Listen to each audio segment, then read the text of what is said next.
welcome back to Tall Boy Radio. We've got a treat for you tonight. We've got a couple of guests on who are podcast hosts, and they will be our 53rd and 54th different guests that we've ever had on the podcast. And for fans of stats, it is episode 143, and I will be drinking the 182nd different beer that I've had on the podcast. So before we introduce our guests, we should introduce the host who's made it tonight. No, Andy, I'm afraid. But guys, you want to say hello and tell us a little bit about what it is that you're drinking, dude? Hi guys. Looking forward to this as ever. Love it when we have guests on, particularly guests from over the pond. So massively looking forward to sort of just talking about their podcast and what plans they've got, sort of moving forward and all that sort of all that jazz. And whenever we have guests or I have a guest from over the pond, we have to treat them with the respect that they deserve. So I'm drinking Lef, which is my favourite beer, and I'm drinking it out of a genuine Lef. I can't, whether you can see it, a genuine Lef glass. As I say, a beer to pay the respect to our guests from over the pond, because it's my favourite beer, and I try to drink that when we do have guests on. So all good. Looking forward to this, kid. Can't wait to see what happens and where we go. Indeed. And the beer I'm drinking is another one. It's another Belgian one, dude, which we can, of course, pronounce wrong. It is the Trappist Roquefort, and I've gone for the Trips version, which is 8.1%. So, as I promised, we have a couple of guests on. One of my favourite podcasts, actually, that I listen to on a regular basis when it is out on a regular basis. So we're joined by the two hosts, Mary and Leonie, of Purposely Curious. So if you guys want to say hello and tell us a little bit about yourselves. Hello, how are you guys? Hello. Can you hear me? Yeah. Yeah, it's loud and clear. Good. Hi, Leonie. Hello, Mary. How are you? I'm good. Well, thank you for having us. Obviously, Yes. The podcast is, I want to say, more than 2 years old, which we started right before COVID. And Leonie was my first guest. So initially, when we started the podcast, the goal was for me to interview people from different walks of life. And obviously, COVID hit, and Leonie has his own other podcast that he works on, and so he was very instrumental in getting me on to, getting set up to start the podcast. And then obviously I was so discouraged because I was like, well, great, who am I going to interview? And he was like, why don't we do it together so that you don't get cold, and we'll just talk about stuff. And so it almost shifted to whatever initially I wanted to do. It shifted to a completely different type of podcast, which I'm actually very grateful for. And I'm very thankful that Leonie came into my life and suggested that. Awesome. Yeah, it was a little it was a little fortunate thing that happened, because right when the world shut down and we had problems with my own podcast, I wanted Mary to continue with hers, and I discovered a technology called IPDTL. I don't know if you guys are familiar with that. It's a UK company, actually. Okay. So between Mary and I, when we're together, it basically takes her high quality microphone feed and mine and streams it over to the servers in the UK, and basically it makes us sound like we're in the room together. So Yeah. it's using the actual technology of the microphones. It's not like compressing audio or doing anything weird like through Skype or through any other software. So it actually sounds like we're sitting down together next to each other, So I said, hey, let's try this, and let's keep the conversations going. I don't care what you want to talk about, I'm very open to anything pop culture and anything Mary's interested in, whether we're talking about true crime or TV shows or fashion or news or whatever. She's always got something very fascinating to talk about.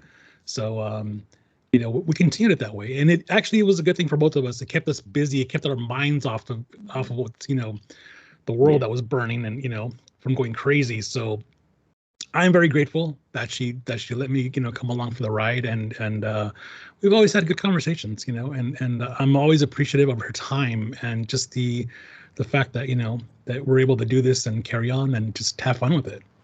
Yeah. Just for our sort of listeners then, sort of where are you guys based then? So how far apart actually are you guys? So I'm kind of like in the Redondo Beach, Torrance area, which is just south of the like downtown LA, just kind of by the airport, south of the LAX airport. Okay. I'm about like, I don't know, 10 kilometers northeast of downtown Los Angeles. So between Mary and I, there's probably about 30, 40 kilometers separation. She's more coastal by the ocean. I'm more like closer to our local mountain foothill range. Cool. Okay. So here's the ironic thing then. So you guys work really hard to make it sound like you're in the same room as each other. Gaz and I live next door to each other and are recording in our own houses. It'd be really easy for him to walk not 30, 40 miles, but probably 30, 40 yards over the street. It's not even, dude, it's not even that. It's not even 30. It's probably 20 yards. It's maybe that. Yeah, it's maybe that. Oh, that's hilarious. That's funny. It's really strange because we moved into the house we're currently in, and then we've just got chatting to. Obviously, I mean, we've known each other for years, but chatting, and Adam was kind of moving house, and he was moving out of the house that my dad used to live in, and Adam bought from my dad, which is weird. Like just how that happened, I'm not quite sure. But and then he's like, "Oh, thinking of moving," and then I was like, "Where?" And he told me, and I was like, "Seriously, dude, that's like I could probably I could throw a stone further. It literally is. I'm pointing there." And I could probably point right to him now, sort of thing. And we're about 20 yards away from each other. It's weird.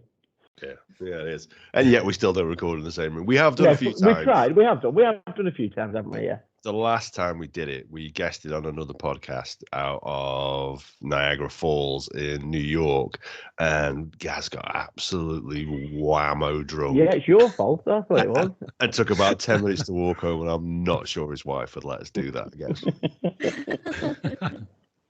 It is. So like you said, look, you started your podcast roughly round about the same sort of time as we started. Well, it was Beans Does Stuff when I started, and then we changed it to Tallboy Radio when Gaz and Andy came and joined us. And it was strange times because you have all these big plans. I'm going to start a podcast, and I'm going to be able to do this, this, and this. Then all of a sudden, it's like, well, you can't because you're not allowed to leave your room. You're not allowed to leave your house. You can't go anywhere. You certainly can't be in contact with other people like like the original plan was. And that was my original plan, to get out there and do all this stuff. And it just didn't happen. It didn't happen, and it was frustrating. So we had to sort of rethink it.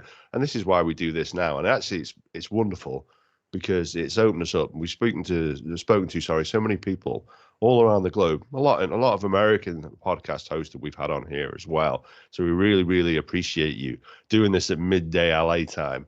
So it's 8 o'clock in the evening over here. So we really, really do appreciate you, moving your time out for us. It's an honor. It's an honor to have you on, like I say. Yeah, I genuinely have listened to every single episode of the Purposefully Curious podcast. I listened to them all. The first one I got involved with, the first time I heard it was the UFO episode that he did. I think it was like maybe episode 5 or 6 or something. Yes.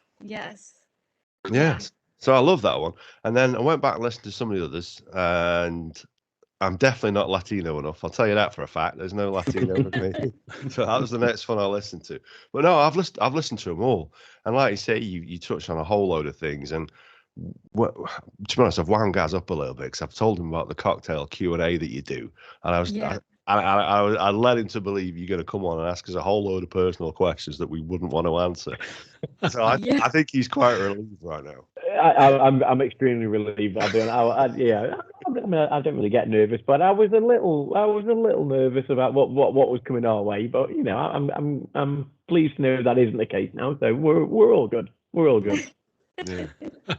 So do you want to tell us about those cocktail Q&A? Because they're a little different to your usual episodes.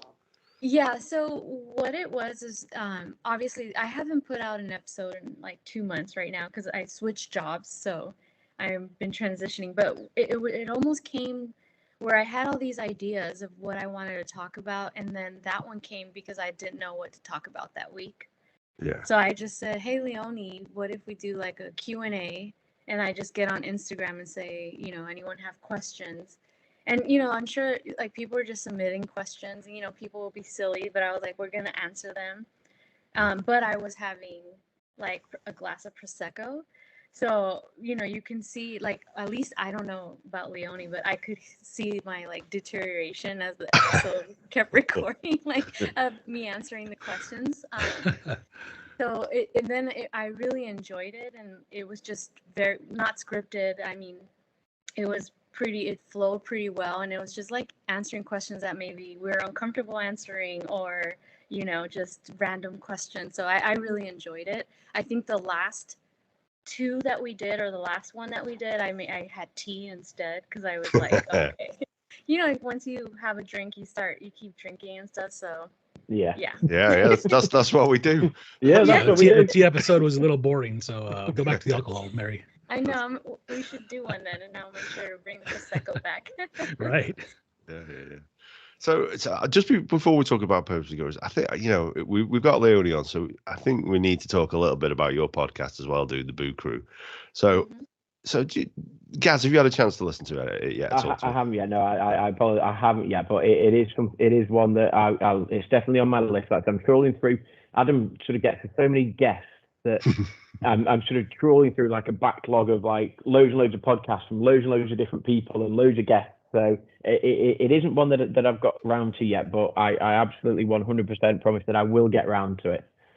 I guarantee you'll love it, dude, because you have some pretty big guests on there, don't you? Yeah, it's a very unique podcast, and it's a very niche podcast because it's catered more towards horror fans. So I always, you know, say, hey, you know, if you guys are you guys horror fans? Let me ask you that. Yeah. You are? Yeah. I've sort of like maybe 70s, 80s horror, you know. Yeah. Okay, perfect. So the interesting thing is, you know, it's once in a while I have these conversations with guys like you, and my first question is, hey, did you guys live through the video nasties era? Yeah. So there was a number of titles that you guys could not watch for many years. You know, movies like The Exorcist was not only banned, but I think that movie was even, you know, cut.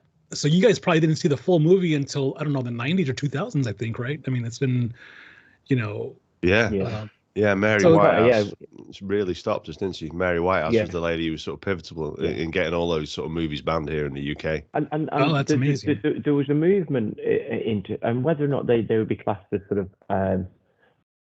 not horror, but there was a couple of sort of, whether or not there was sort of snuff movies, but things like I Spit on Your Grave and things like that were right. that were films that were like the content matter was questionable, to say the least. It's cannibalism and all sorts of full sort of stuff going on, and it was, I suppose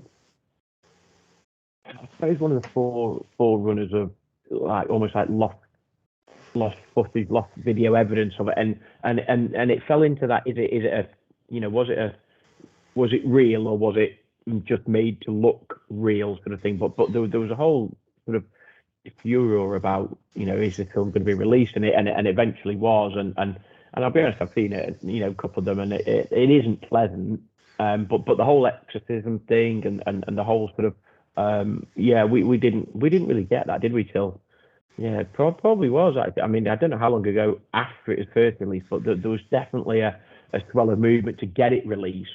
But as I say, I mean, I don't even know whether I've seen the whole footage as such. I genuinely don't know.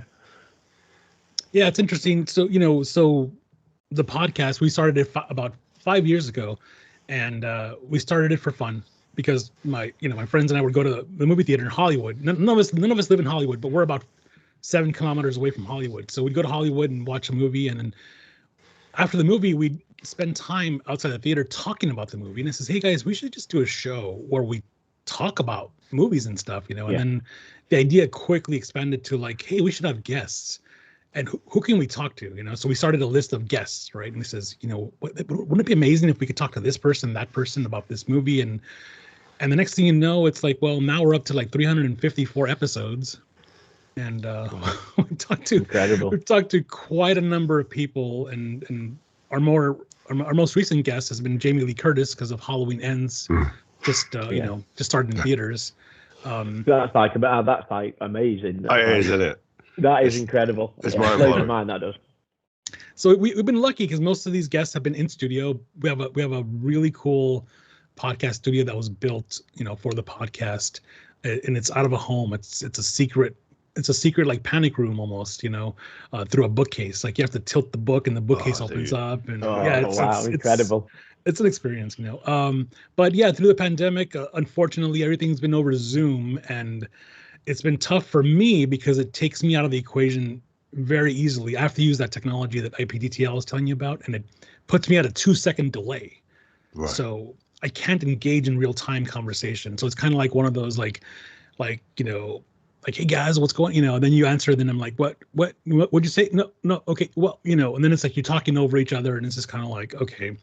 So I had to be very careful now and script, what I'm going to ask, and be, more precise and to the point, and just question, okay, let it go, But we're back to in-studio guests again. So we got some fun ones lately, but not everybody wants to come back in because it's so much easier to just sit in a room and do press all day than to travel, hair, makeup, and limo and all that, But yeah, it's been quite successful. We've partnered up with Bloody Disgusting, our parent company, and we're also owned by Cinedigm.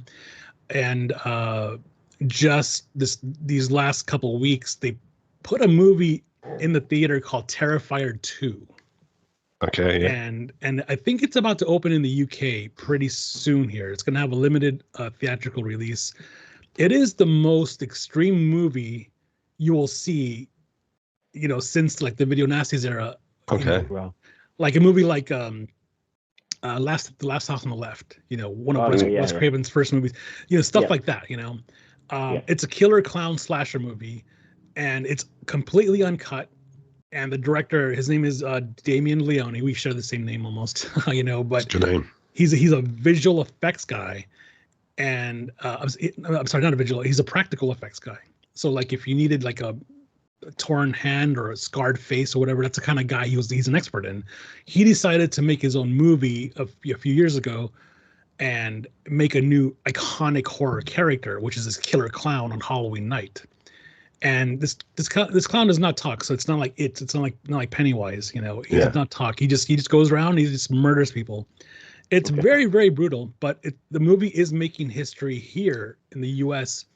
It's today is the end of the second week, and I think it's going to be pulled from theaters only because of here you can't put a movie that extreme in theaters unless it's we call it a special event.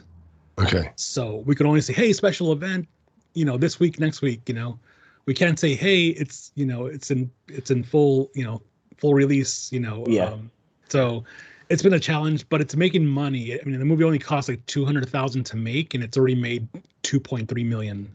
Wow. Yeah, Wow. And I don't watch horror movies because I get scared easily. I cannot, but I obviously know of this, and I literally, was it 2 days ago, I sent him a TikTok. I was just rolling through TikTok, and basically someone had posted on TikTok their experience watching this, which was the paramedics had been called to that someone fainted and passed out, and you just see like the video of outside the theater room. And I sent it to him because he's been working with it, and I was just like, yeah, definitely not watching that if people are passing out. The movie is extreme. It's exactly from the headlines of the 1970s when people were passing out when watching The Exorcist and Last House on the Left and all that, and it's exactly that. But it's not marketing; it's actually real. Like you can actually see the TikTok photos. I mean, somebody posted literally like, "Hey, my friend just passed out. My paramedics are here, but the movie is awesome." That was on the poster. Yeah, so that photo is going around. But yeah, it is true, and it's one of those things that hasn't happened since the 70s, and like, don't get me wrong, the movie does have a really, really good plot and a really good story and a really good new final girl. Now that Jamie Lee Curtis has retired from being Laurie Strode, we have a new final girl in this movie, Sienna, played by Lauren Lavera, and she's amazing. And it is a good story, and it's going to continue with part three, and it's going to get crazier. Awesome. But I urge anybody who's into that, like, if they want to watch something like this, definitely go check it out. It's something very unique that you won't see until you buy on DVD or something, Cool. Wow. Well, before we move back to Purposely Curious, there's one guest that I have to ask you about because he is a massive, massive hero of mine. No, Gaz, it's not Morrissey before you say No, anything. I think I know you're going to say. Episode 279. I Bruce think I know Campbell. you're going to say. I was literally, I Oh, knew you were going God. to say. I knew I you were going to ask about love him. Bruce Campbell Yeah. from The Evil Dead. Yes, talking about crazy horror comedies. He is so fantastic. We actually were chatting with him about a holiday horror movie he made with Devon Sawa and I can't remember who else is in it. And it's a fun, low budget, independent horror Christmas. You know, what happens is he plays a store manager, and it's Black Friday, and the store the people that work at the store get trapped in the store, and it's like a crazy like alien invasion, but turns creature and it starts killing people. You know, so. But he's in it. He's great. It was fun to talk to him because he's so iconic and he's got some great stories and you know, just for him to, you know, talk about Evil Dead and all the fun stuff he's done over the years. I mean, you know, he's somebody I'd love to have a 2-hour conversation with, and hopefully someday we do. You know. Yeah, that'd be awesome. Wow. Yeah. You know, maybe get him a 2-hour conversation on Tallboy Radio. We'd do that for him, wouldn't we? Yeah, I don't think 2 hours would be enough because I think Adam genuinely is in love with that guy. Like he talks about him all the time. Yeah, I do. So from these fake crimes and to true crimes, one of the things you do touch on, and I think it's if you've never listened to the Purposely Curious podcast, I'm talking to our listeners here as I say that, they definitely should, because one of the things that you do, Mary, is go really in depth and you do a lot of research and get a lot of background information. So, you know, when you did the Gabby Petito case and you looked at the Cecil Hotel and places like that, the information you have, it is phenomenal. It's a level of research that me and Gaz could probably take a lesson from. I mean, it is very time consuming. And a lot of times it's just, you know, I don't know how it is, you know, when you're on like YouTube, you find a video of something and then you're like, oh, what's going on here? And next thing you know, I'm spending hours just like looking into what's leading up to this. And so some of the cases Leonie and I have discussed were like, we discussed them before they went mainstream. And so like the Doomsday Cult Mom, which is Lori Vallow, we were covering it before she was even arrested. You know, and I had all these theories, and you know, now she's in jail. You know, unfortunately, they found the children. But I'm really intrigued by all these things. And one of the things Leonie and I talked about was that there's a few cases that have been solved that were cold cases through podcasts and, you know, YouTubers actually doing the work. And it makes police look bad, right? Or detectives look bad, because now you got people who are just literally online, never leaving their homes, solving cold cases. And so I'm very intrigued by anything true crime, but it is time consuming because it's a lot of research. Yeah. So was that something that, because you mentioned towards the start of this podcast that you've always wanted to do a podcast, but then obviously you hooked up with Leonie and you ended up sort of perhaps not doing some of the things that you wanted to. So was the true crime element something that you always wanted to do, or was that something you just sort of almost fell into and then it developed once you hooked up with Leonie, sort of thing? Well, I wasn't necessarily trying to make the podcast a true crime, but it developed, you know, because then it was like, what am I into? What am I obsessed with? You know, like having an addictive personality. And I would tell Leonie, I'm obsessed with UFOs today, or like I'm obsessed with this. He just goes with it. And so I'm definitely all over the place. So I know that might not be necessarily something people like, you know, like certain people, I follow certain podcasts on certain subjects, but I literally just whatever I'm curious about and obsessing over is what I cover now. But that was not the intention. Right. Okay. Well, one of the things that you were big on, though, wasn't it? It was Britney Spears and the conservatives. Well, I knew it was not. I was going to mess that word up. Conservative-ship that she was placed under. Yeah. And you know, Leonie, sweet soul of Leonie, who when I started saying I want to cover this stuff going on with Britney, you know, he told me he wasn't a fan right off the bat. He went with it, and so now, you know, I went mainstream, and the rest is history. Yeah. Well, this is the other thing with Leone, and whenever he's on there, you always say like, "I don't know what you know about this," and he always says a little, and then knows more than any man should feasibly know about literally every subject. It's ridiculous. It's just like, but it's the details of this guy's remember is just But incredible. it's like a sponge. It's just like everything goes in and nothing comes out. So it's just like how he manages it. I doff my hat to you. No, thank you guys. But full disclosure, and Mary knows this, full disclosure, I have a background in science. So I was a research scientist up until recently. And so when you study science, you have to absorb so much information, right? And you have to know so much, and this is over 20 plus years. But Mary also knows that I worked in radio for 21 years, and when I worked in radio, I mean, it was mostly alternative rock. So, I mean, bands that you guys are familiar with, like Muse and No Doubt and all that. We made their careers. We broke them because we were the big radio station. Our boss is very influential. We were very influential and all that. But working in that field exposes you to pop culture, everything pop culture. I walk in the office and it's like so and so, and who and so is hooking up and having sex, and so there's divorce, and I'm like, I don't care. But that's all that people are talking about, So it kind of conditioned my mind. Yes, I don't care, but I can have a conversation with Mary, and she will tell me like, "Hey, do you know about this Britney Spears thing? Whatever." I'm like, I don't know too much about it, And then she'll tell me, and then maybe I'll do like research, and then it's like, it starts to come back to me. I'm like, oh yeah, that's right. Something to do with her family back 10 years ago, or her record deal or whatever, So no, I don't know everything. No, Mary's very, very good about this.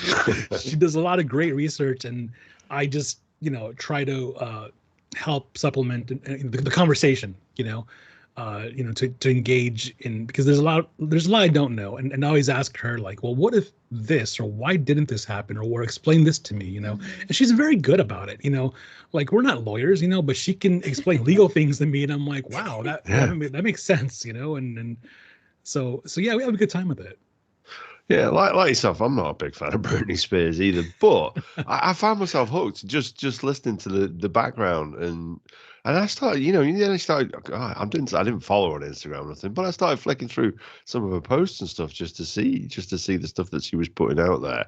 I mean, yeah, it really that for me has been a very unusual case. And like you say, I'm not huge on pop culture. Like I say, I'm a big Bruce Campbell fan. Nothing that happened, with the two at the start of the year has been of any interest to me.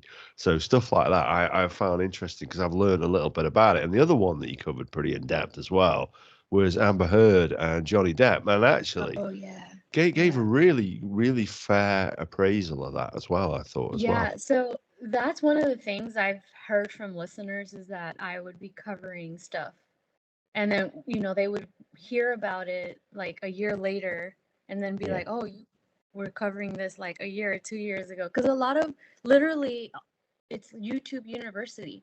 I'm just scrolling and finding these things, and then next thing you know, I'm taking a deep dive. So a lot of the information is public and it's out there. It's just not being covered by the mainstream. But obviously Johnny Depp and Amber Heard have been going through this for a very long time. They had dispositions, and those are where all the videos and audios came from. So, now my opinion was one of a small amount of people. Everyone was siding with her, and then with him picking a state that like actually puts, what is it? They publish every trial in that state online, so that gave access to the masses, and then it just went wild and viral, and now everyone's on the same page. Like, so. Yeah, it was strange for me because, like I say, I listened to it on there, and then I stick the news on, and they're on there like about 6 months later. It's like, has this happened? Did I imagine I listened to this 6 months ago? It was very, very strange then, to hear it that way. But yeah, like I say, the level of research that you guys do, dude, we need to take a leaf out of that. Yeah, absolutely. I mean, to be fair, when we did, because our podcast has had sort of various reincarnations, and it started off as being still stuff, and then it became Toy Radio, and because the whole premise of the podcast was, if there's myself, Adam, and Andy, And actually, it was when we were sort of planning a weekend down in London to watch one of the NFL games that had come over the international series playing in London. And it was, if we were in a pub in London and we dropped a microphone into the middle of the table, what would we be talking about? What would the conversation be? What topics would we be banding about? We wanted that conversational sort of rapport, and so we did that for a while, and then we sort of thought, well, actually, we sort of branding ourselves as like a beer podcaster. Maybe we could do beer. Maybe we could become like a niche beer podcast. You know, our logos had beer cans on them, and we talk about the beer that we drink. So then we thought, well, could we go down and we went to the ABC of beers, who did A for all markets, B for Belgians, C for crafts, who did ABC, and that was probably the most research really that we sort of did, didn't it? At that point of the podcast. Beer. It was beer. Yeah, it's something we all enjoy. So you know, but we did do a little bit of research, and we'd pick a beer each week, and I would pick the all markets. So pick and I would do my research and talk about it and be able, and then it got just a little bit. For us, it got a little bit too scripted. It was like, right, well, you have your 10 minutes, and you have your 10 minutes, and there was just no flow. So we got a little bit of, not negative feedback, but one or two of our sort of regular stalwart sort of listeners sort of said, you know, not a huge fan of that. So we basically went back to just, right, we have certain topics that maybe we'll cover, but we do so many left turns. We could end up talking about something just completely different than we even started. We just didn't even realize we were going to talk about, really. We could start thinking about maybe politics and end up talking about alien invasions in wherever, you know. It's like, is the world inhabited by lizard people? You know, we're all stupid random stuff. Yeah.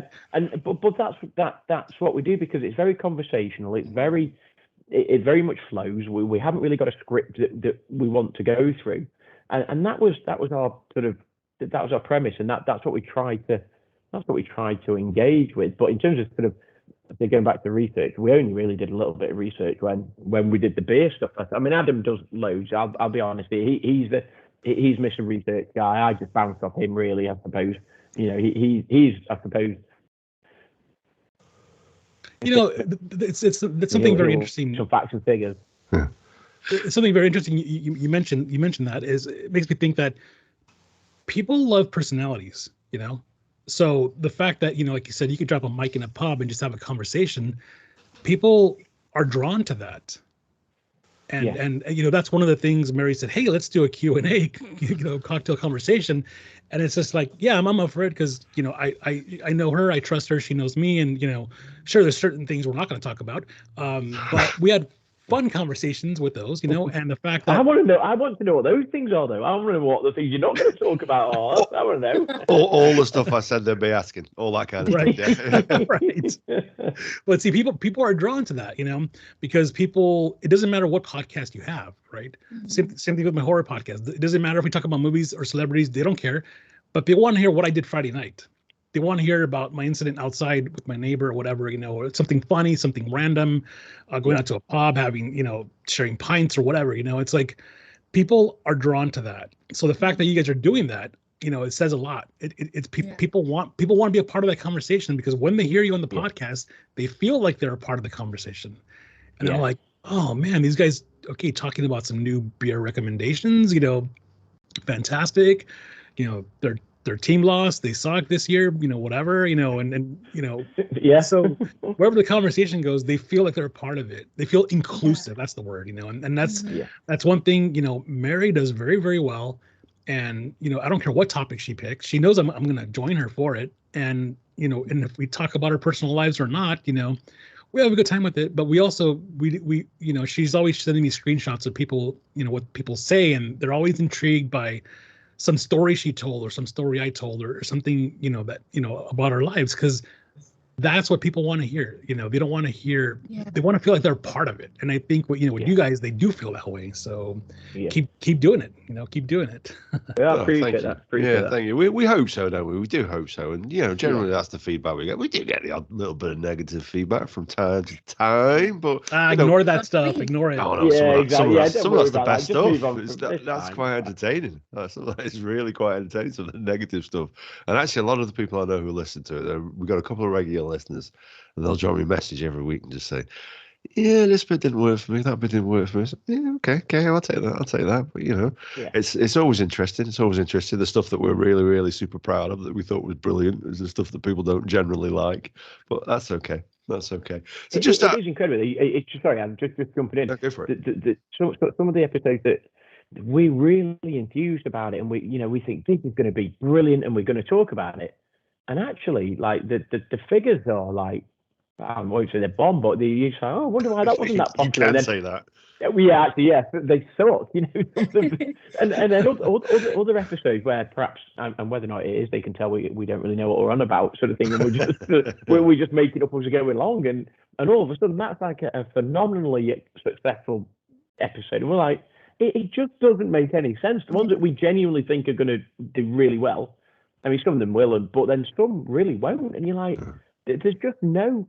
It was just weird. Like, you just don't know what people sort of want to listen to. The sort of ebbs and flows of people's moods, and some weeks they might listen to us. I mean, we're quite fortunate, I suppose. What are we? 51 countries are we now? A bit more? Are we something like that? 51. So we have 50 people listeners in 51 countries. So, and that's what's amazing about podcasting is just the amount of the population in the world. So how we were talking about, even if I am not everyone's cup of tea, right? There are people out there who are like, these guys are what I want to hear, And so I, when we were talking about negative comments, I think it was the Army Hammer episode that we did. It was my first negative comments, but they were saying I was like shooting lies out there, and Leonie was like, oh, I can't believe it, and I was like, I feel like it's a good thing that I got negative comments. I was like, I feel like Joe Rogan, like I've made it. Yeah, exactly. But I think that's what's amazing about podcasting. It's just that someone loves you for who you are, even if we're like, other people might not think or understand what we're talking about, but there's a population out there that's going to tune in, like you said, 51 countries, so you're resonating with someone. So that's what's amazing about podcasting. Yeah, it's something we never expected. Like I said, the stuff that we plan out to be good, generally people don't like, and the stuff that we try and blag an episode turns out to be oddly popular. So, which are your episodes that you've done that you're like super proud of, and then maybe nobody enjoyed it, or the ones that you just chucked out there and you weren't feeling it, and actually people really enjoyed it? Have you got any experiences like that? You don't need to tell us the figures or anything like that, but just your favorite episodes. I would say I'll start with my least favorite, which was me with a friend who's a chef. So she came over, she cooked, and we had drinks and cocktails, and we ate and had drinks and cocktails. So by the time we got to the recording, it was just, we were terrible. But I told Leonie, I hate this episode because we should have not been drinking, but we were drinking up until then. But I said, I'm just going to put it out, just as it is, and leave it in the universe, right? And so that's one of my least favorite, just because, I was still new. It was one of the first episodes, so I, learned a lot from that. One of my favorites is with Leonie. It was the 90s rock nostalgia episode, and it's one of our most downloaded ones. And again, Leonie talked about, Leonie's older than me. So I love the 90s was a huge thing, but I was really young, couldn't go to concerts, but it just molded me. And so it was like I was interviewing him based off his experience working at the radio station. And so that one was one of our most popular ones. And I told him, I was like, it keeps getting downloads. It's crazy, even now, because I think the whole generation is hearing, also having nostalgic thoughts of the 90s and rock, right? So yeah, I think those two. Well, I know Andy. Andy, when he first started, because he's the other host who's not with us tonight, bless him. That's when the first one he listened to your episodes, and he's listened to quite a few of them as well since. And it was that one because anybody who knows Andy knows one thing about the dude. He loves his rock, doesn't he? Especially his 90s rock. Yeah. Yeah, he does. And just interesting, actually, as you say, one of the things you said there, I think it was Leonie perhaps who mentioned about the personal experiences. Mary and Gaz actually have one thing in common. Yeah. Okay. Yeah.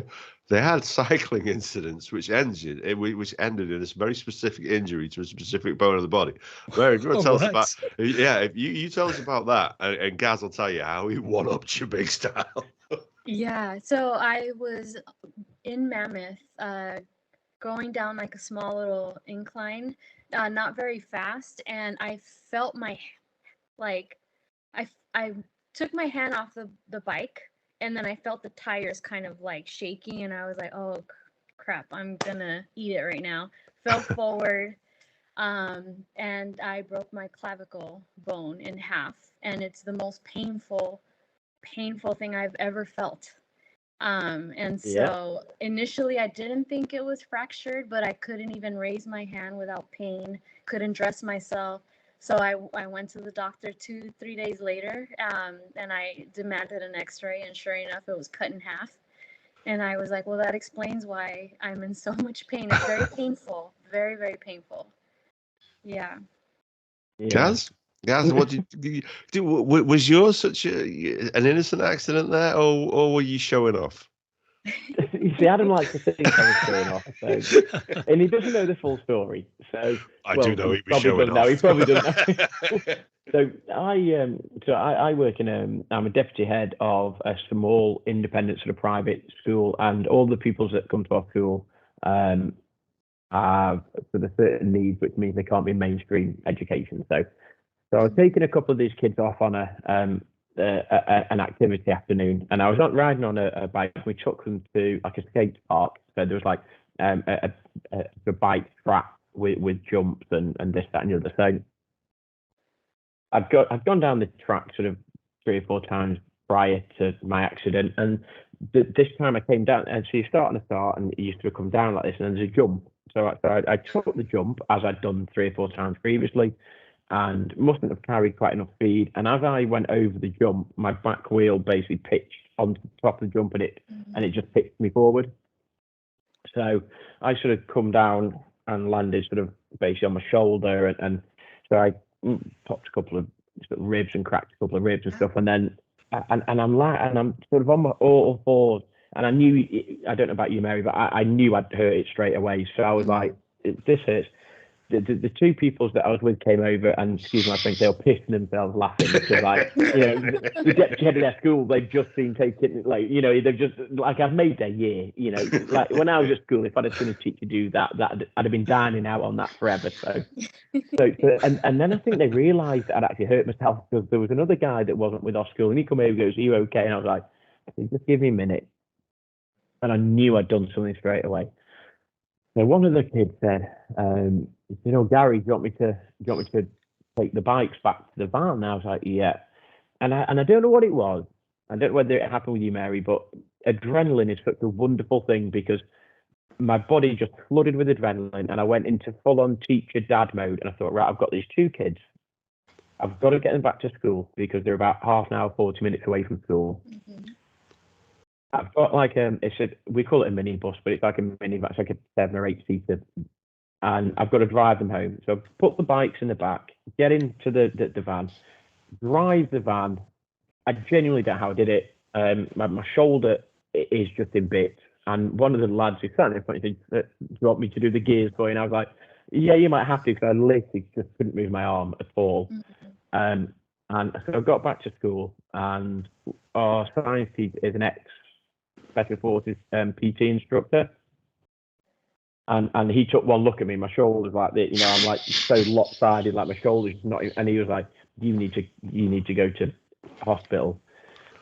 So I went to hospital, and cut a very long story short, I sort of fractured it in 4 places, and it was horrendous. And obviously, so they put like a plate and some pins in it now, and I've got like a big scar down here now, sort of thing. And But Adam likes to down out the fact that I was probably showing off in front of these kids, and Adam Probably has about known me. Adam has known me for years, and for everybody else, I probably was showing off a little bit, but I won't do it again. I won't do it again, I promise. Because like you, Mary, it's like the most excruciating, and I knew straight away, and it's strange that as soon as I got back to school, and like I say this sort of one of my colleagues came out and he looked at me, and he said, as soon as I got back, I went white as a sheet, and obviously the adrenaline then had come out of your body, and then at that point you're like, oh blimey, like the pain, it really does hurt then at that point. Sort of thing. My wife, I was in the hospital, I phoned my wife, and my wife is GP, she's a doctor, so she says, what have you been doing? I told her, and I think she went through a cycle of being like so angry with me, and then caring for me, and then being so angry with me and caring for me again, and she's just going through these range of things. So when she arrived at the A&E, and you know, she, what have you been doing? And then she could see how much pain I was. She said, "Oh, are you okay?" And I was literally like just a range of emotions. But yeah, so yeah, I know exactly how you feel, Mary. It hurts like holy hell. I've got no plans ever on doing it again. Did you get a scrape? Did you scrape your skin when you fell, or? Well, obviously I was wearing a helmet, so I didn't really get a burn because I actually genuinely just land. I think I didn't really skid. I just, because I was on the top of a jump, I actually sort of hit basically vertically. So basically I sort of, instead of just falling off my bike, I not only did fall off my bike, but then I fell 15 foot to the bottom of this jump, this ramp. So I literally just picked forward, and I must have half twisted, and then I just crunched my shoulder and then crunched my ribs as well. So I didn't really get any. I think I might have grazed. I think perhaps one of the pedals hit my shin and just got a little foot on my shin sort of thing. But I didn't really graze as such.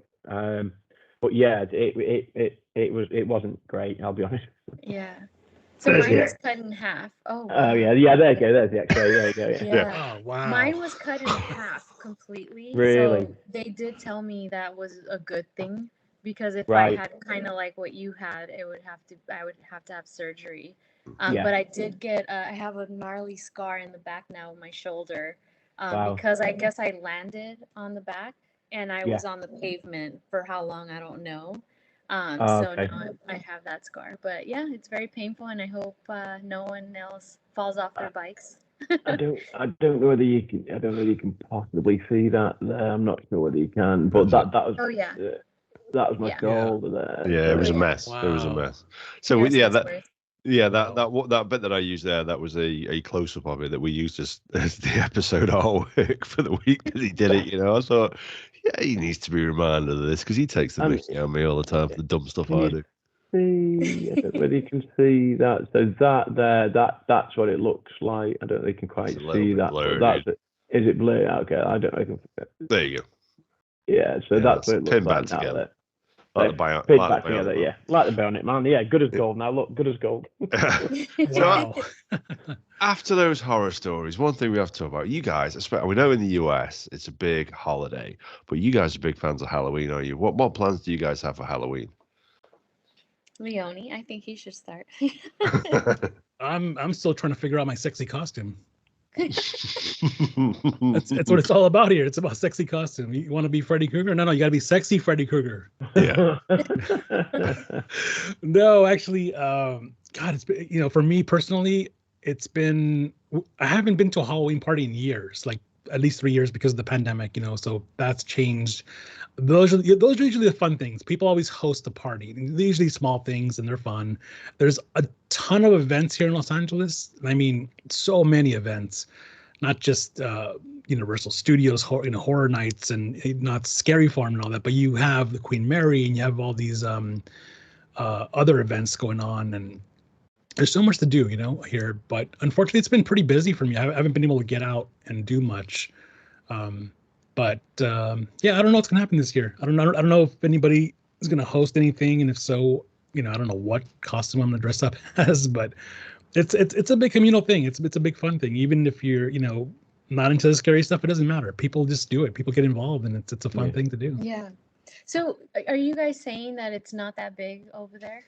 It's nowhere near as big over here. Don't get me wrong. We sort of, I'll take my kids trick or treating around the estate, and we'll decorate for the day, and that'll be it. That'll be it. So for your listeners who aren't from the States, basically Halloween is one of the biggest holidays here. People will spend thousands of dollars. You can drive in neighborhoods and have skeletons that are as big as the houses here. Wow. I'll have to send you guys pictures after, but it's definitely there's that aspect of it. As you guys know, there's Disneyland. There's a lot of theme parks out here, like Universal Studios. So in the month of October, at night, they have scary mazes, and they have the money. So a lot of these costumes are very, very scary. And you essentially go to the theme parks and pay to get scared by stuff that's really scary. It's huge here for kids. The kids get dressed up for school, but it's really big for adults here. It's a chance for adults to dress up, have cocktails without kids around, and like have fun. And because we have adult money, these costumes are, yes, you have the younger generation in their 20s that are trying to be sexy, but once you hit like 30s, 40s, people are spending money for really good quality costumes. Wow. So it's a huge holiday out here. See, we don't like we have a couple of, I suppose, well-known theme parks. There's one quite close to us, Alton Towers, which is probably maybe the biggest, most famous sort of theme park, and they have Scare Fest. So in the month of October, that they have Scare Fest. Now, as you said, Mary, what they do is that they build it's like a portable scare maze, and you can pay extra to go in there. And you have like the moderate maze, and then you have like you're going to shit your pants maze sort of thing. So and you can take your pick sort of thing. And what you do is you pay entry into the park, and you go on all the rides, and then they'll do like a spooktacular sort of firework display and that sort of thing. But other than that, it's only really it's like a daily thing, and it's for that day and that night, and that's about it. And we will get, we will get sort of local kids, and they come knocking at your door, and you've got like a bowl of what you say candy, a bowl of sweets or whatever, and that's about it really. There definitely isn't the sort of the adults going to the Halloween parties or anything like that really over here. And obviously you watch the Halloween film sort of series and stuff, and there's nothing really like that at all in the UK. No.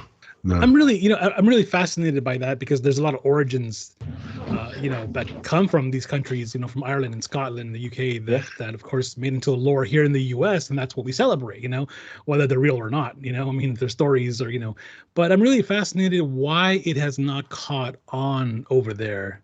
Like, why don't you have spirit Halloween stores in every corner like we do here? Why people don't dress up just for the sake of it, for in the spirit of things, Genuinely don't know.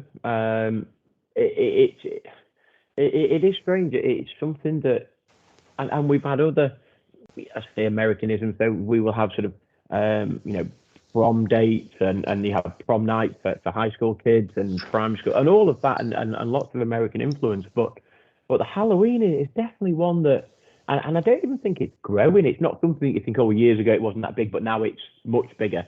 I genuinely think it's just it's like a one night thing, isn't it, Ad? It's like a one night. Kids will walk around, and they'll play. They'll knock on your door and say trick or treat, and it's like, oh, go on, you can have some sweets, sort of thing. I think it's got bigger recently, but but nothing like on the scale like you have in the States. And I think part of the reason behind it is probably the Church of England. You know what I mean? It's sort of thing that they've sort of squashed over the years. I think we're not like a hugely religious country now like we used to be, but here it's like Christmas and Easter. Those are the two massive holidays, more so Christmas than Easter, really. But those are the things that we look forward to in our calendar to celebrate. We don't have Thanksgiving. I mean, it's sort of thing that I do have a little bit of an interest in, because my grandfather's American, so I have I have American family. Yeah. So stuff like that always fascinates me, and it always interests me. And I'll tell you another story that interests me, guys, because we're talking about football tonight. Arsenal, top of the Premier League. The wonderful, wonderful news: Man City losing, which means they can't replicate our incredible achievement when we went invincible for the whole season. So that's it for another season. We're done. We're there. We've still got that. It can't be equaled. Even with Erling Haaland, they cannot do it. And Mary, I know you're a Man United fan, aren't you, as well as LA Galaxy. Yes. But you had it, when I was talking on Halloween, something that's going to scare the bejesus out of guys. Do you want to tell them about the dream that you had and about there was a certain Arsenal manager that featured in one of your dreams when I listened back today actually to that football episode. So am I pronouncing it right? Wenger?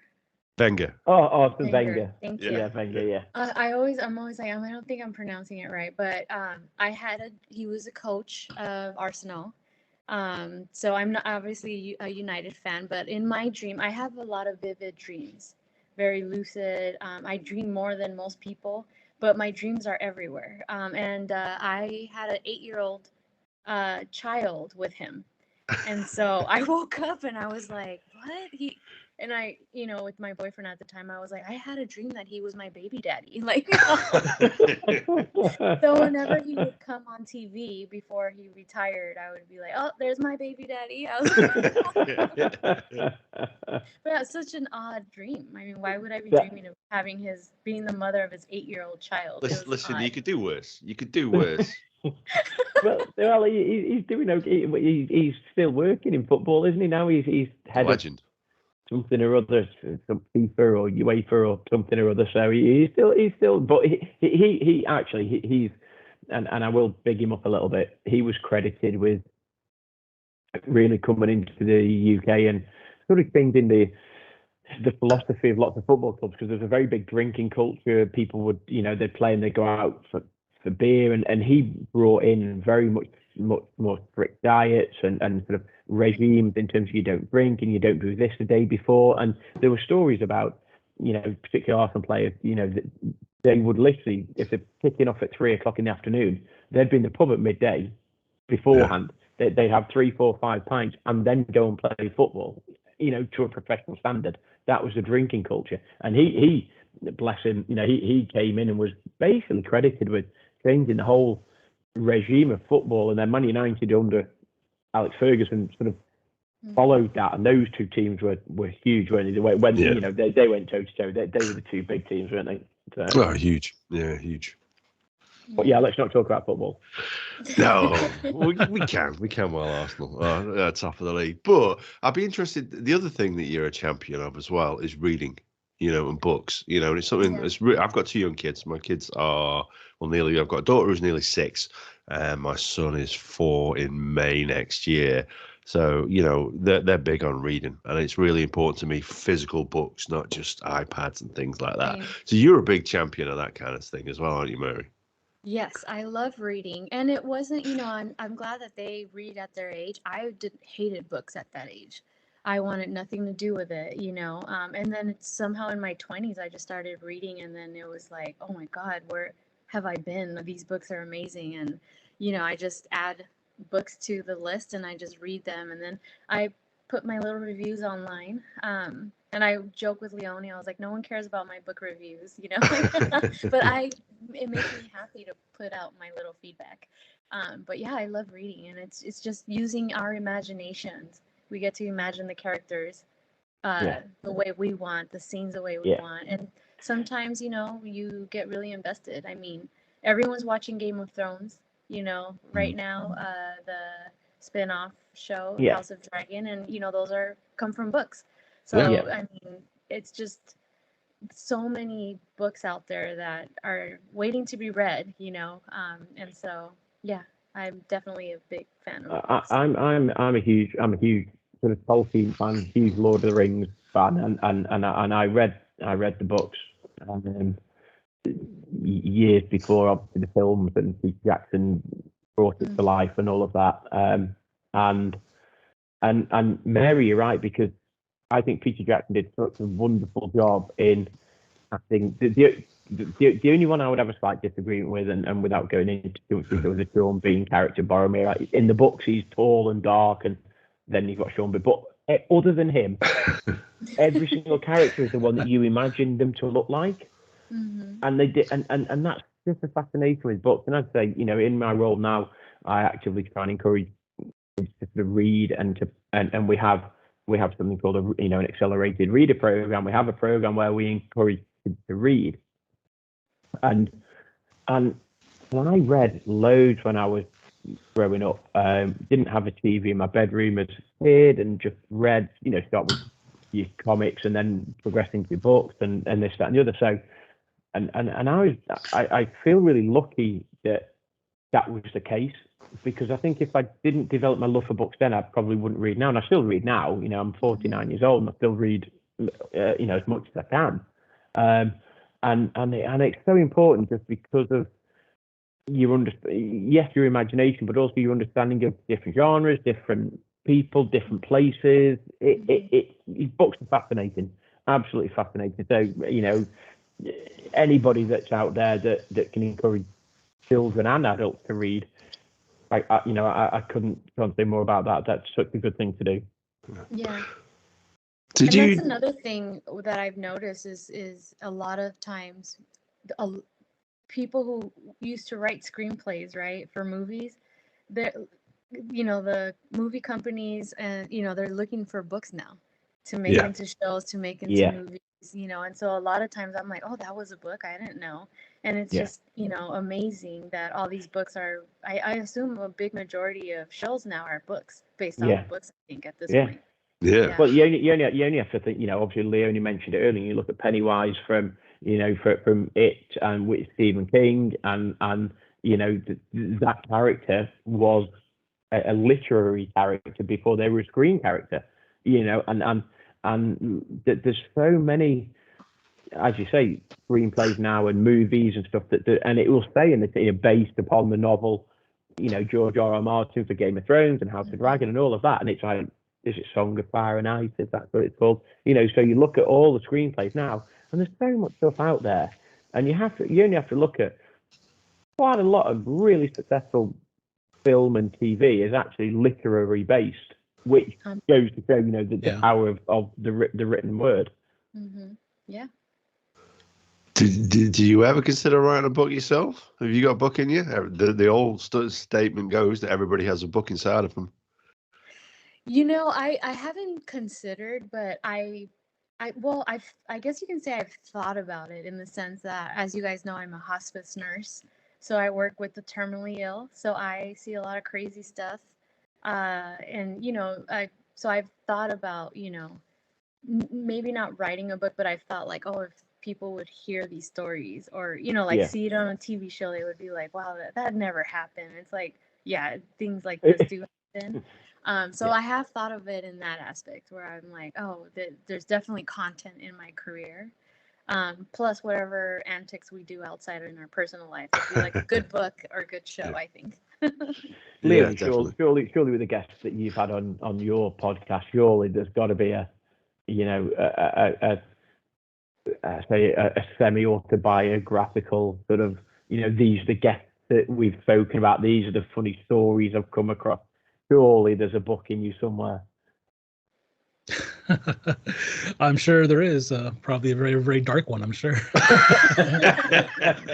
No, I'm really, I think I told Mary this on one of her episodes, that I did not know anything about, authors outside of America, so I was taking the Spanish literature classes, and I discovered all these fantastic authors like Gabriel Garcia Marquez and Miguel de Unamuno and Federico Garcia Lorca, and then I discovered Paulo Coelho, and his works, and his works spoke to me, and some of those have been translated into all sorts of languages, and I hope that some of them become movies, like there's one called Niebla, which translates into mist, and the book is so unique in such the fact that at some point in the book, the author himself does not like where the story is going.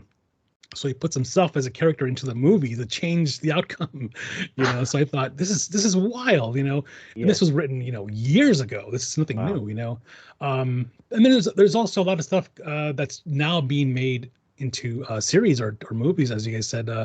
One of the more popular Netflix series out right now is The Midnight Club, which I will not read that book because it's more young adult, But the topic of having a group of teenagers or young adults that are terminally ill, who are in a hospice, who will get together every night to tell ghost stories, and it was made by Mike Flanagan, brilliant writer, director, filmmaker.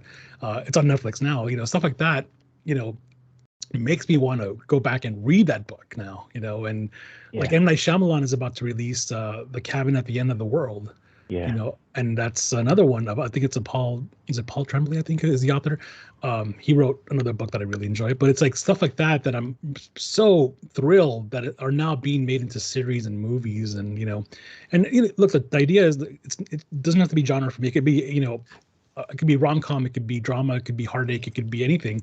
If it's well written, if it's well made, I will want to read it. I will want to see it, so. Yeah. Absolutely. Although I'm not with you on the rom-com one. I'm not gonna lie, dude. I'm not a fan of that genre. Oh, come on. There's Love Actually. You can't go wrong with that one. Well, don't get me started on Love Actually, dude. I love films set at Christmas. Literally, you can pick out anything better than Hallmark. I actually don't mind Love Actually, so I'm sort of with you there. But Adam hates it, so that's a movie I just get a really, really good laugh every time I watch it. I don't know why. It's just hilarious. Yeah, every year, God bless them, Sky. We have Sky over here who provide our TV, and every year they give us a free Christmas film. Yeah. And one year they gave us Love Actually, and I refused to download it. And now you know where the Grinch comes from. I am Mr. Christmas. I am not the Grinch. I promise. That's funny. No, to be fair, Adam, that is one thing that Adam is Mr. Christmas. So much so that probably in 2 weeks' time I'll be hearing Christmas songs emanating from his house, because he literally is. I'm like, it has to be the 1st of December, and Adam's like, no, anytime Christmas is great. No, Hallmark did Christmas in July. We had Christmas films on in July. Yes, I promise you that. Yeah. I guarantee you now, my wife is sat through there watching the Christmas film. I can promise you now, it's starting to build. It's starting to build. 1st of December, dude. 1st of December. Come on. Listen, dude. We're out. We're out on Friday. We out Friday? Yeah, Friday we are. Yeah. I even put my Christmas jumper on. So. So tell us what's next then for Purposely Curious. When are we next going to hear an episode? That's important to me because I miss having that regular rotation. I'm going to put one out this week, but I've been in a transitional phase. I don't know if I'm sure you guys have had times where you're trying to sort yourself out and feeling stagnant. So I just changed jobs, so I've been dealing with that. And I was at my old job 8 years, so it's been kind of like a shift. So I'm feeling settled a little bit. So I'm hoping to be more consistent starting this month, hopefully. Cool. Well, John, not a big deal out of it, but I was in my last job for 27 years. Okay, you look at me, I think that's impossible. That young fellow on the other end of that video. Yeah, and I moved jobs about 5 weeks ago. Yeah, I tell you now, it's a shift change. Yeah, it really is a shift change, and it does take some getting used to, because what I'm doing now is entirely different to what I was doing some 5-6 weeks ago. So yeah, good luck with that one. So we're coming towards, we always try and keep our episodes round about an hour. I need to give a quick shout out to our sponsors, Ollie's. So if you want your olives, your nuts, your pretzels, or your chocolate covered pretzels, head over to ollies-ollies.com. Use the promo code TallBoyRadio, all capitals, all one word, only if you're in the UK, I am afraid, and you will get 20% off your order. And like I say, they've just been doing some fundraising recently, so they're going to be taking that business to another level. But still, with every order that is placed on their website, they donate a school meal to a child in need with the help of One Feeds Two. So it's a great cause as well. So please get involved with that one. So guys, like I say, an hour. That's why we like to keep it up to. So do you want to say your goodbyes and leave us with a final thought or anything else that you want to share with us before we go? Well, I want to say that I'm very happy that you guys have me on. I feel like we're friends. I see you guys online, and I definitely the podcast community brought us together, and so I just want to say to your listeners that I love you guys. Like, we like that, and it's true though, because when you say the podcast community, if you don't have a podcast and you're just out there listening, it is a genuine community, isn't it? And it is very warm and very welcoming, and everybody's got everybody's back. Where you would think it could be potentially very competitive, the opposite tends to be true of indie podcasters, doesn't it? Right, yeah. And I think too it's because we're doing it for different reasons. I'm sure there are people out there trying to make it big, monetize, and so it does become competitive. I think when you truly love just conversating, and it's a hobby, but you're enjoying it, it's definitely a community. And Leone here is how kind of I met him like through the podcasting and me asking him questions, and he it's just people helping each other out. And so I definitely, those are, I feel like I have lifetime friends now online. Yeah, it's cool. It's cool. Leone? I got to share, quickly that I got to tell you, Mary is the first. And okay, first off, I'm a very technical person, right? I have a science background, so people always come to me and ask me about technology, camera, how do I do this? How do I do that? And I'm like, okay, I'll figure it out. Mary is the first person in the history of everybody I've ever known that has come to me for advice, right? That said, hey, I want to do something, I want to do a podcast. What do I need? And I usually spend time researching, right? Because I usually ask people, what's your budget? And this is what I'm going to give you. Or I'm going to tell you, buy this cable, buy this microphone, buy this computer, whatever. Mary's the first person in the history of any one of my friends that actually, like, when she told me what, and I gave her the list, like, she actually got it. Like she got back to me like the next day. She's like, okay, I got everything. And I'm like, you're serious, right? And she's like, no, I'm very serious, So I knew she was passionate about what she wanted to do and with her ideas. And it took a little turn, here and there, but I suggested how we can keep it alive, during the pandemic and all that. And she's now able to do much more with it. And it's just I saw her passion and I was so thrilled. I was so happy with that. And I was just like, you got to keep this going, Mary, because you talk to interesting people. You have interesting things to say. Her and I might have similar backgrounds in terms of how we grew up, even though grew up in different parts of LA, but we understand the city. And a lot of people who don't live here or not from here, can learn a lot from her stories or what she has to say. And that's something I always appreciated. And like I said, it's always personality, and I to you guys, I want to say, it's a lot of fun to listen to you guys and to hear your stories. And I don't care what story you tell, whether it's cracking your clavicle in 14 pieces, by showing off, or I wasn't showing off. He was. I've known him for best part of 40 years. But he's always showing off. Yeah. Just realize that this is what people love. This is where you guys are making it inclusive, not just to your fellow neighbors at the pub or friends at work, but to the world. Because somebody's listening in the middle of the desert, nowhere, somewhere in some other country, and they're laughing at what you're saying, and they can relate. Yeah. But with that, I want to say, you guys, it's been an absolute honor. Thank you for having us. This has been fantastic, and just keep at it. I love what you guys do. It's hilarious, and I love the conversations. No, we appreciate that, dude. And one thing I will say as well to you as well, Leone, because if you want to know a little bit about this guy, he gave up his time to give me some solid. I have a friend who's a musician, and he gave me some really solid advice. And it was probably very, very late at night in LA, because I know it was very early morning in the UK here. And to be able to pass on that advice to her meant an awful, awful lot. So thank you for taking your time to do that, dude. It means a lot to me, and it means a lot to her. So thank you.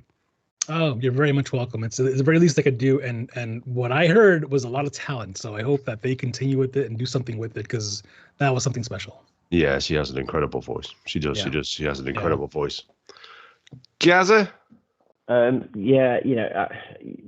love having guests on our podcast. Absolute honor for you guys to come on and join us. I can't wait to hear what's next. I promise I will catch up with all the episodes. I promise Leonie, I will catch up with all your episodes. Can't wait to see what's coming next. Good luck. I'm purposely curious. Yeah, you know, and Adam's right. It is a podcast community, and we sort of try to look after each other, and we various social media, and you know, we'll retweet, we'll follow, we'll do all the things that we need to do just to promote each other's sort of podcast. So, you know, I've loved listening to your stories. Can't wait to hear what's next. Can't tell you how much I enjoy having guests on, particularly guests that we would never even have come into contact with, you know, from across the pond, from whatever country it may be. So you guys just keep doing what you guys are doing. Can't wait to see what's coming next from you. And yeah, love this episode. Yeah, absolutely. It just leaves then for me to say thank you for giving up your time to us. Well, I was going to say tonight, but this afternoon where you guys are, because you've got a full day ahead of you. I'm going to download this and I'm off to have a little bit of bobies and I'm off to work in the morning. So thank you very much for giving up your time. We've really enjoyed it. We've really enjoyed hearing about it. And if you're listening to this and you haven't listened to the Purposefully Curious podcast yet, or the Boo Crew podcast, what are you doing? Get involved. Go out and listen to it because it's fantastic. It is really, really good content. So get involved with that. And like we say, new episodes coming soon. So next week we'll be back with Tall Boy Radio talking about something else. And you know, Gaz won't have done the research, and I'll have done a little bit more than that. But hey ho, that's the way that Tall Boy Radio works. So thank you and good night.